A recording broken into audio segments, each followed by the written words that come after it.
Mis amados hermanos, muy buenos días, tiempo de estudio bíblico devocional. Aquí estamos ya en nuestro fin de semana, en el cierre de esta jornada.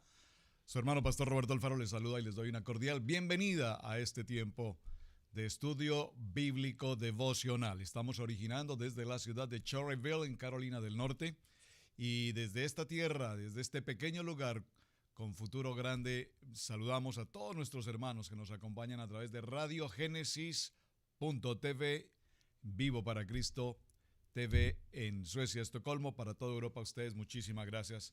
En horas de la tarde están con nosotros. Muy bien. Fin de semana, una semana apasionante en esta historia, en la vida de Jacob. Pero muy interesante porque lo que vamos a estar compartiendo en este día nos va a dejar la semilla para lo que viene la siguiente semana. Continuará. Una jornada que no descansa. Estamos cerrando el capítulo 34 y en el capítulo 34, después de esta historia, entre comillas, oscura del capítulo 34, hablando de Dina, en lo que sucedió en Siquem, Hamor, el padre de Siquem, se reúne con Jacob, le propone un matrimonio en el que los hijos de Dios a través de a través de Jacob se verían casi forzados a contraer matrimonio con una tribu totalmente pagana, una cultura totalmente pagana. Todo aquello sabemos que estaba fuera del propósito de Dios. Así es que en todo este pasaje, frente a la impurificación de Dina, pues muchas cosas sucedieron allí. Interesante mencionar cómo solamente estos dos hombres, que fueron Simeón y Leví, entraron a una ciudad y a filo de espada, dice la Biblia, mataron a todos los hombres, después de que ellos habían practicado el Brit Milá. ¿Qué es el Brit Milá? La circuncisión. Al tercer día, estando en una situación de inflamación, de fiebre, de mucho dolor, estos dos hombres. La pregunta sigue siendo, ¿solamente dos hombres tienen la capacidad de entrar a una ciudad, abordar una ciudad y matar a todos los varones de esa ciudad? Es interesante. La pregunta es, ¿estaba Dios en esta situación? ¿Cómo Dios permitió que solamente dos hombres lograran todo esto? Y al cierre de la discusión en el que Jacob y el padre de Siquem están en este diálogo, vemos que las decisiones y la conversación y el control del tema lo tenían sus hijos. Jacob estuvo en silencio y sus hijos fueron quienes tomaron las decisiones. Hicieron una propuesta: si ustedes se circuncidaren como nosotros somos circuncidados, podríamos entregarle a nuestra hermana. Palabras engañosas, dice este texto, aunque ellos tomaron una palabra de la Torá, pero la intención en el corazón de estos hijos ya era otra intención. La pregunta también que nos queda en el tema es, ¿Jacob sabía lo que sus hijos habían tramado? ¿Jacob sabía lo que sus hijos estaban preparando? Todo esto es muy interesante y digo que este capítulo cierra de una manera muy apasionante. ¿Por qué? Pero ellos respondieron, ¿había él de tratar a nuestra hermana como a una ramera? ¿Debía Siquem haber tratado a nuestra hermana como a una ramera? Recordemos que además es su hermana legítima en sangre. ¿Hijos de quién? Hijos de Lea y Jacob. Pero ya a partir del capítulo 35 nos damos cuenta algo muy bonito. Vean por favor conmigo capítulo 35, Génesis.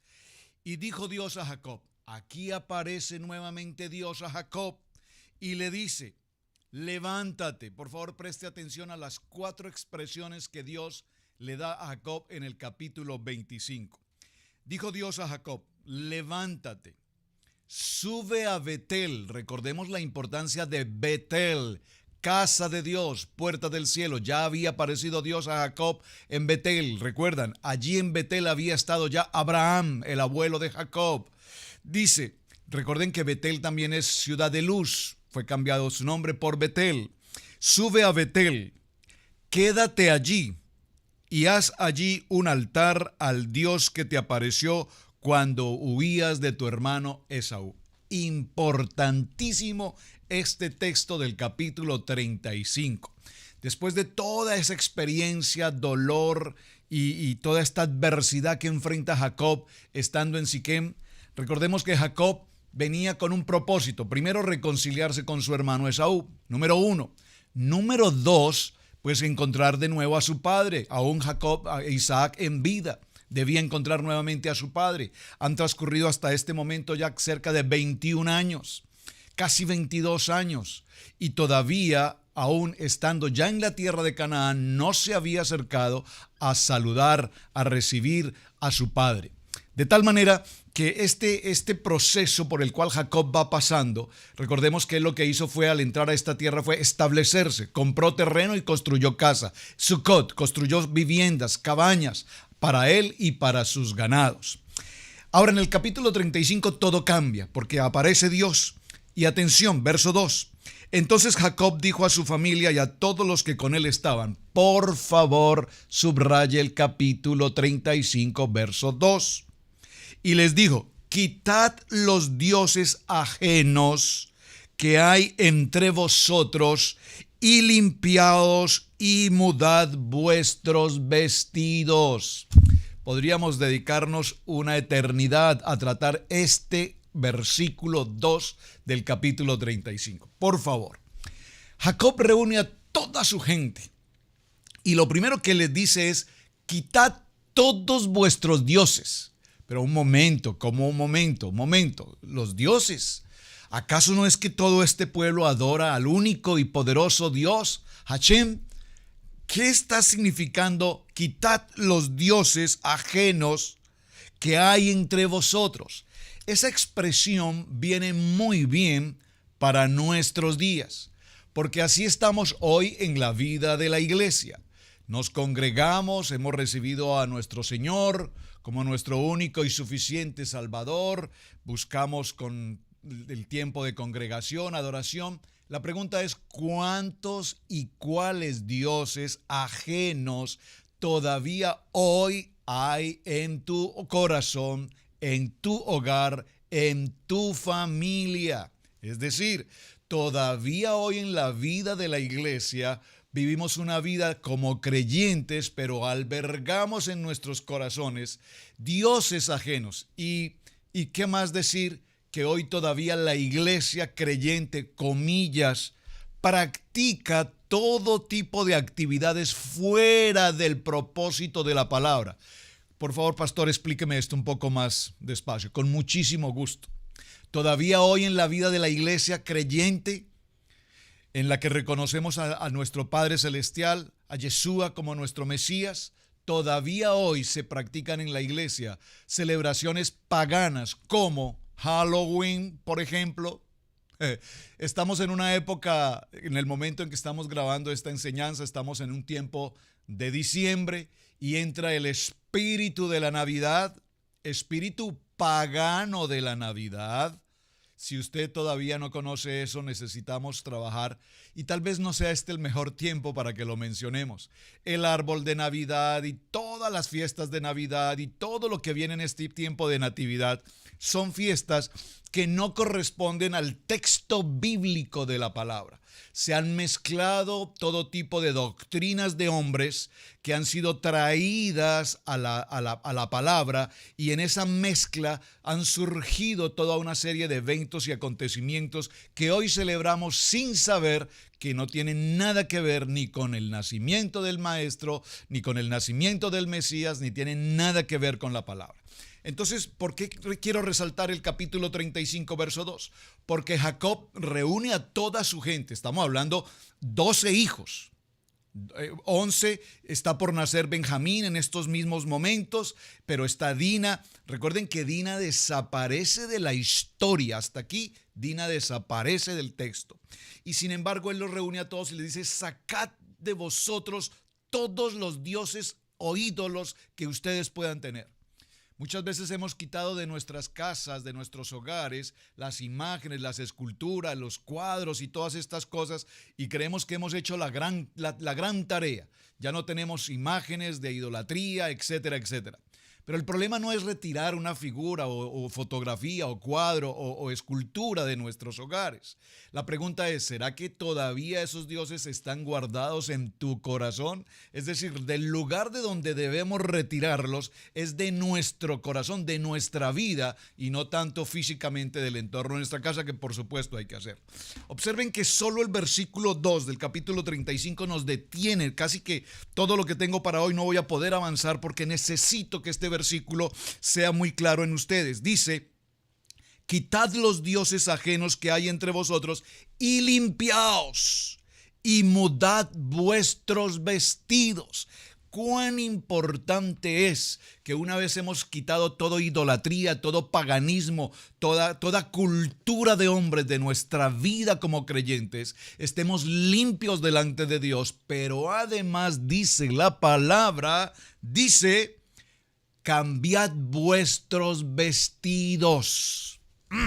Pastor, está usted hoy un poco religioso, dirían algunos, muy legalista. No, mis amados hermanos. Cuando nosotros estamos frente a la casa del Señor, el ejemplo práctico y muy simple, además demasiado simple, pero creo que es interesante.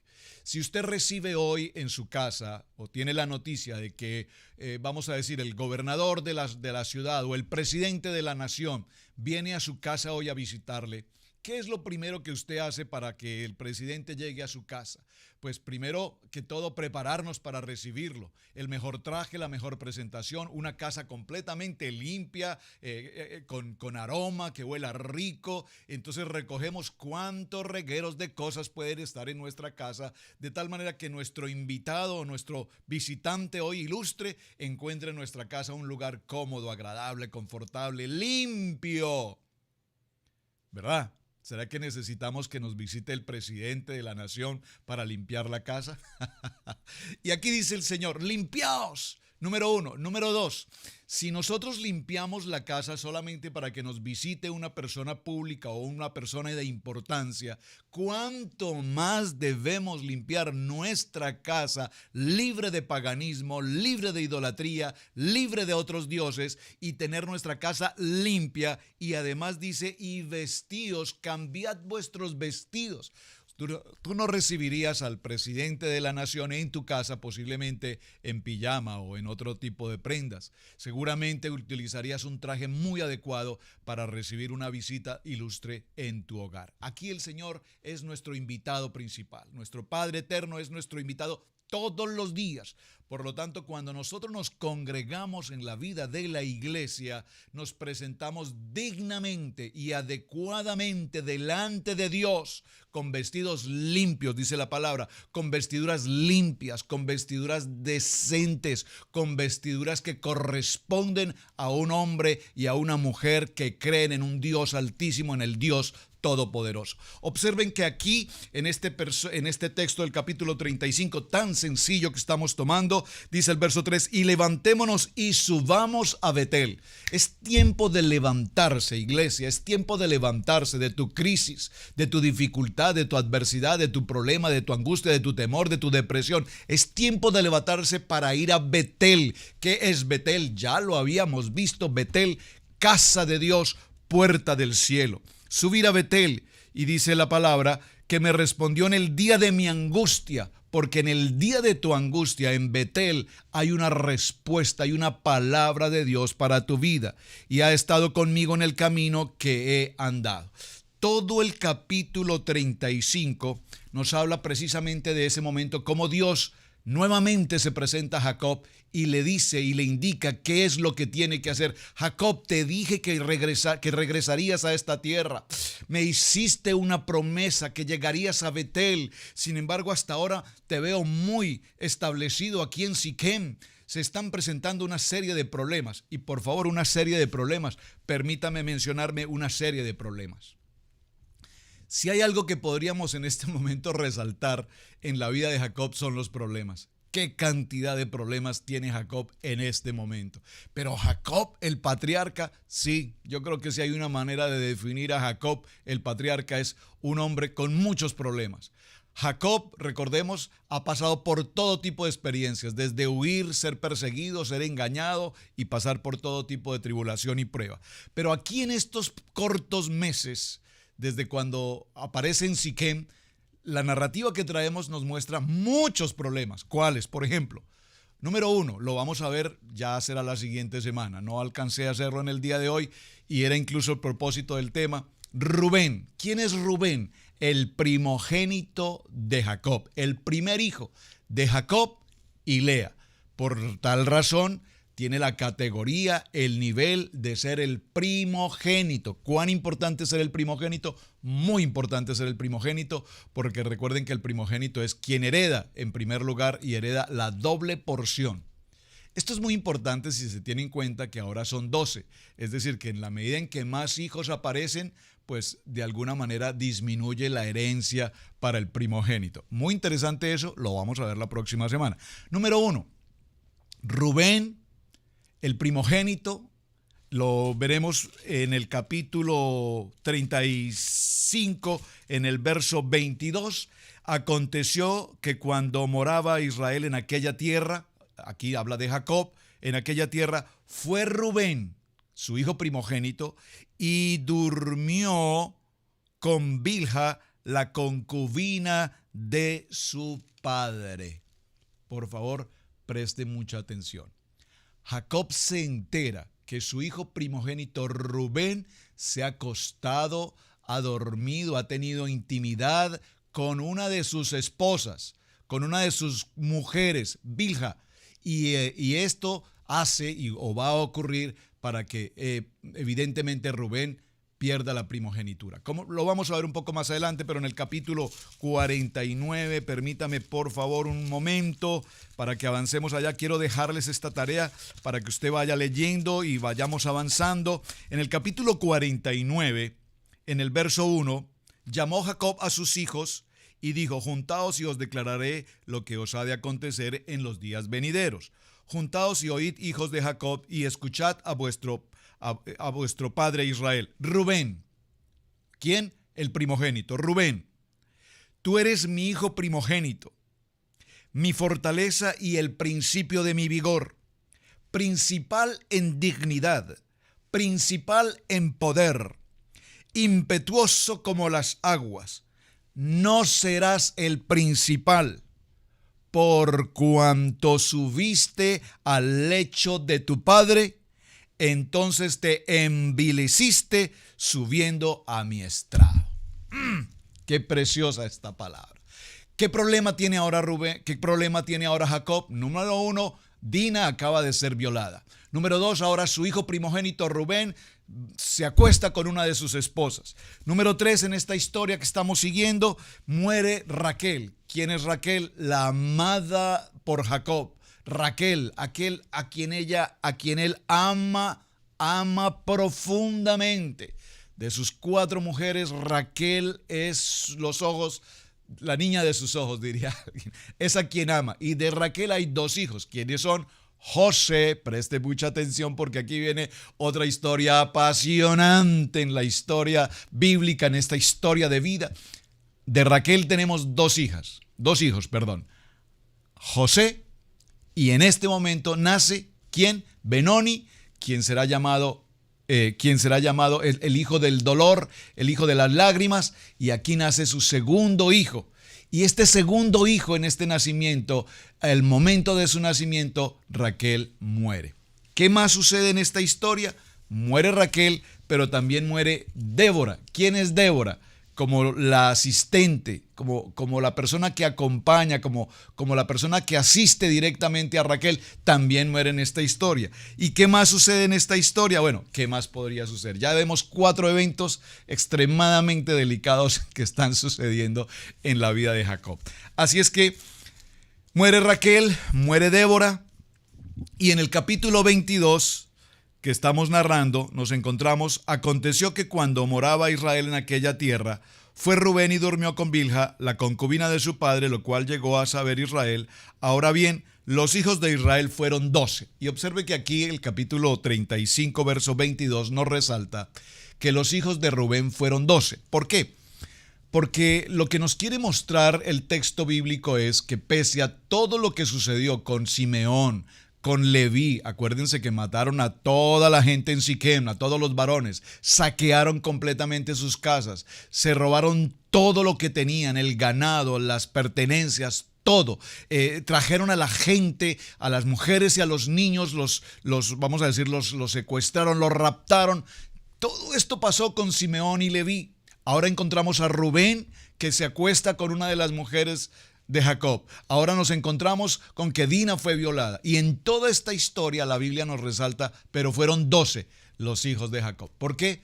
Porque pareciera ser que ninguno de estos hechos, por graves que parezcan, fueron razón, circunstancia o motivo para excluirlos de la lista de los 12 en las 12 tribus de Israel. Esto es bien importante. Claro que sí, por supuesto, perdieron su lugar, perdieron su autoridad, perdieron su primogenitura, pero sin embargo, la Biblia nos resalta y dice, pero fueron 12 los hijos, por lo tanto, estos hijos se mantienen. Ahora bien, hay algo aquí interesante. Observen esto. Cada uno de los hijos o de los patriarcas que hemos mencionado, al momento de morir, sus edades son muy importantes. Abraham murió de 175 años. Por favor, tome nota, escriba estos nombres y escriba estos números, cuán importantes son. Abraham muere de 175 años. Abraham, vamos en el orden, Abraham 175 años, Isaac muere de 180 años, muy importante. Jacob muere de 147 años.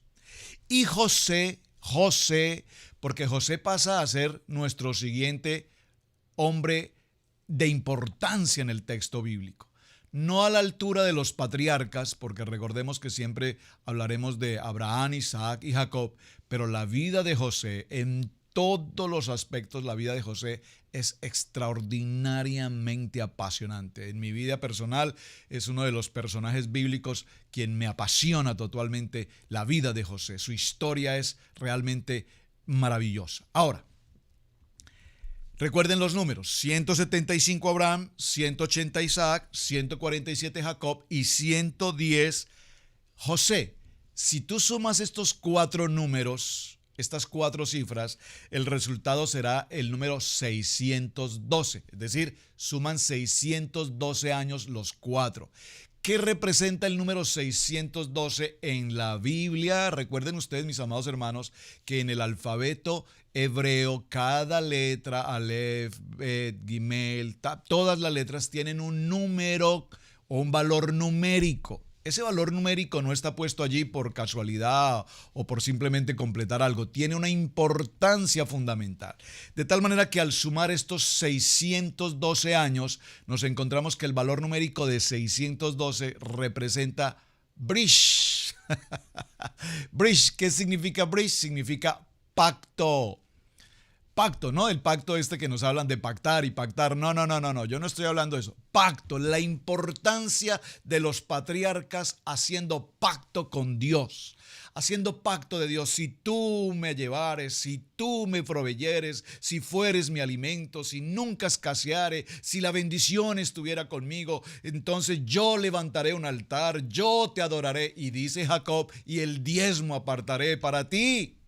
Y no estoy hablando de dinero, no estoy hablando de esas cosas que nada tienen que ver con el propósito bíblico, no estoy hablando de pactar, repito, como tanto se menciona esta palabra inadecuadamente, inapropiadamente. Pactar es mi vida, mi corazón con nuestro Padre eterno. Así es que este es el tiempo de estudio bíblico devocional y vamos a dejar una tarea. Gracias por ustedes que se apasionan con la tarea. Como es fin de semana, vamos a tener el Shabbat, vamos a tener el día domingo, hasta el lunes que nos reunimos nuevamente. La tarea es la siguiente. La Biblia nos narra en 35:22 de Génesis que evidentemente Rubén se acostó con Bilha. Eso está escrito, es decir, no lo podemos cambiar. Hay muchos estudios en los que se trata de acomodar la expresión se acostó, etcétera. No vamos a entrar allí. Pero la pregunta para la tarea es la siguiente. ¿Por qué razón Rubén se acostó con Bilha? ¿Qué quería mostrar con esta acción? ¿Qué fue lo que sucedió específicamente para que Rubén tomara o actuara de esta manera? en qué momento el acostarse con la concubina del padre representaba algo. ¿Qué representaba esa acción? Esta tarea los va a llevar a escudriñar muy bien la palabra. Les voy a dar pistas. Yo ya tengo mi tarea hecha, por supuesto, pero no quise mencionarla. Quiero que usted lo estudie, porque recuerden que nuestro lema es ¿cuál? Amar la palabra, aprender la palabra y vivir la palabra. Así es que les voy a dar pistas. Vaya por favor al libro de Primera de Samuel y vaya por favor al libro de Primera de Reyes. Y en esos dos libros encontrará la respuesta a lo que sucedió entre Rubén y Bilha. ¿Por qué sucedió esta historia? Mis amados, tiempo de estudio bíblico, devocional, un buen fin de semana, Shabbat Shalom para todos, que sea un tiempo de bendición en sus hogares, en sus vidas, en sus familias, y recuerden que es un privilegio servir a nuestro amado a Padre Eterno. Su hermano Pastor Roberto Alfaro les saluda, les espero la siguiente semana con la tarea. Bendiciones, un muy buen día. Gracias por compartir el video y gracias por sus comentarios. Bendiciones.